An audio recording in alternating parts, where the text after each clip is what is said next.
RK24 news मराठीमध्ये आपलं हार्दिक स्वागत। आपण पाहत आहात धाराशिव जिल्ह्यातील सर्वात विश्वासार्ह आणि लोकप्रिय news channel RK24 news Marathi. Kharat प्रकरणामध्ये पहिल्या दिवसापासूनची माझी भूमिका ठाम आणि स्पष्टपणाची होती। खरातच्या कोणत्याही आर्थिक व्यवहाराशी, जमिनीमधल्या पार्टनरशिपशी दुरान्वयी माझा संबंध नव्हता। मी कधी कोणत्या महिलेला खरातकडे घेऊन गेले नाही, ना माझा आक्षेपार्ह फोटो व्हिडिओ होता।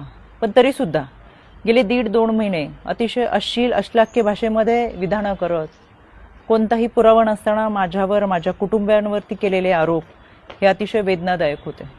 आणि म्हणून आता ही माझी लढाई कायद्याच्या चौकटीतून आहे। इतरांप्रमाणे माझ्या कुटुंबियांनी खरातला गुरु मानलं होतं आणि म्हणून जो पाद्यपूजेचा व्हिडिओ होता तो अतिशय जुना व्हिडिओ होता। त्यावेळेस मी आयोगाचे अध्यक्षही नव्हते, पण तरी सुद्धा खरात प्रकरणाचा तपास हा पारदर्शकपणे व्हावा यासाठी मी राज्य महिला आयोगाच्या अध्यक्षपदाचा आणि प्रदेशाध्यक्षपदाच्या अशा दोन्ही पदांचा राजीनामा दिला। तरी सुद्धा ज्या पद्धतीची चिखलफेक झाली, एआयचा वापर करून ज्या पद्धतीचे व्हिडिओ बनवले गेले आणि सातत्याने बदनाम करण्याचं षडयंत्र जे रचलं गेलं, त्याच्यासाठीची ही लढाई कायद्याच्या चौकटीतून। आणि म्हणून आशा मिरगे या बाईने डिबेट शोमध्ये अतिशय असभ्य भाषेमध्ये जी विधानं केली, ती विधानं ऐकून तर मला आश्चर्याचा धक्काच बसला। आणि म्हणून मी 4 एप्रिलला पहिली नोटीस ही आशा मिरगेला पाठवली होती। कायद्यापासून पळ काढताना स्वतःचा बचाव करण्यासाठी या बाईने ही नोटीस स्वीकारली नाही, म्हणून पोस्ट ऑफिसच्या माध्यमातून 2दा ही नोटीस परत घरी पाठवली। एकूण 3 वेळा नोटीस पाठवली गेली, पण ही नोटीस या बाईने स्वीकारली नाही। अनक्लेम म्हणून ही नोटीस परत आली आणि म्हणून मला माझगाव कोर्टातून फौजदारी फिर्याद दाखल करावी लागली। माननीय न्यायालयाने याची दखल घेऊन आशा मिरगेला 2 जुलै 2026 रोजी सकाळी 11 वाजता कोर्टात हजर राहण्याची ऑर्डर काढलेली आहे।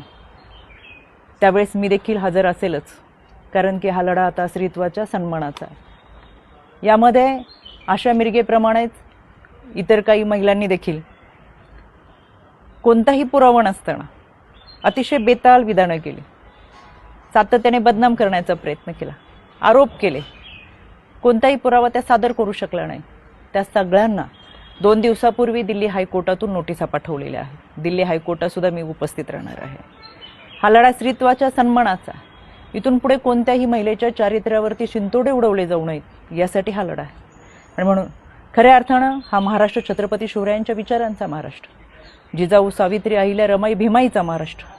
संपूर्ण वस्त्रात असलेल्या स्त्रीला विवस्त्र करण्याचा प्रयत्न या विकृत मनोवृत्तीच्या लोकांनी केला आणि म्हणून या विकृतीच्या विरोधातला माझा लढा आहे। ही लढाई मी निश्चितपणाने लढेल। पहिल्या दिवसापासून जे सांगत आले ते आजही सांगते। सत्य प्रखरतेने तुमच्या समोर आहे। कोणताही पुरावा नाही, कोणतेही दुष्कृत्य गैरकृत्य कधीही केलेलं नाही। इतरांप्रमाणे आम्ही हे आध्यात्मिक गुरु खरातला मानलं होतं, याच्या पलीकडे आमची कोणतीही भूमिका नव्हती। आणि म्हणून हा लढा मी कायद्याच्या चौकटीतून लढते। 2 जुलै सकाळी 11 वाजता आशा मिरगे हाजीर हो, मी स्वतः माझगाव कोर्टात असेल।